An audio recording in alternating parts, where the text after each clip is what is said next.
દેશના સૌથી સમૃદ્ધ અને લોકપ્રિય એવા આંધ્રપ્રદેશના તિરુપતિ મંદિરમાં ધક્કામુક્કી થતાં 6 શ્રદ્ધાળુઓના મોત થયા છે.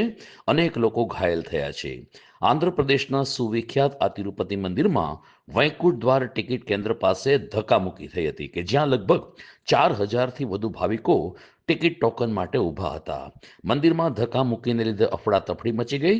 6 લોકોના મોત થયા હતા. આંધ્રપ્રદેશના મુખ્યમંત્રી ચંદ્રબાબુ નાયડુએ આ ઘટનાને લઈને શોકની લાગણી વ્યક્ત કરી છે અને મૃતકોના સંબંધોને દિલસોજી પાઠવી છે. ઉલ્લેખનીય છે કે વૈકુંઠ દ્વારા દર્શન 10 દિવસ માટે જ ખોલવામાં આવે છે, જેને કારણે દેશભરમાંથી શ્રદ્ધાળુઓનો ધસારો તિરુપતિ મંદિર ખાતે ઉમટ્યો હતો.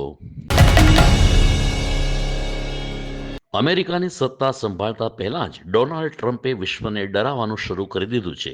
એમણે હમાસને ચેતવણી આપતા કહ્યું છે કે જો તેમની શપથવિધિ પહેલા બંધકોને છોડવામાં નહીં આવે તો આખા મધ્ય પૂર્વને તેઓ નરક બનાવી દેશે. ટ્રમ્પની આ ધમકીએ આખા વિશ્વની ચિંતા વધારી દીધી છે. હમાસે ઇઝરાયેલ પર હુમલો કરીને પકડેલા કેટલાક બંધકો અમેરિકાના પણ છે, જેને 20મી જાન્યુઆરી પહેલા મુક્ત કરવા માટે ડોનાલ્ડ ટ્રમ્પે જણાવ્યું છે.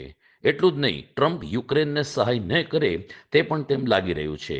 ગાઝા પટ્ટીને વેસ્ટ બેંકમાં પરિસ્થિતિ અતિશય ખરાબ છે, ત્યારે ટ્રમ્પે હમાસને આપેલી ચેતવણી સમગ્ર વિશ્વ માટે લાલબત્તીરૂપ બની રહેશે. દુનિયાનું છાપરું કહેવાતા તિબેટમાં 7મી જાન્યુઆરી 6.8ની તીવ્રતાનો અત્યંત ભૂકંપ આવ્યો હતો.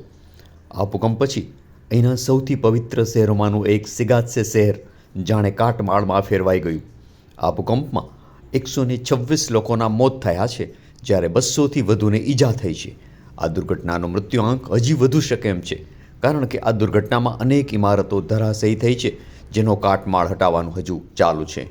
આ ભૂકંપ વખતે ફક્ત 9 કલાકમાં 100થી વધુ આંચકા અનુભવાયા હતા, જેને કારણે અનેક ઇમારતો ધ્રુજવા લાગી હતી તેમજ ધરાશયી થવા લાગી હતી. આ ભૂકંપની અસર દિલ્હી સુધી ઉત્તર ભારતમાં પણ જોવા મળી હતી.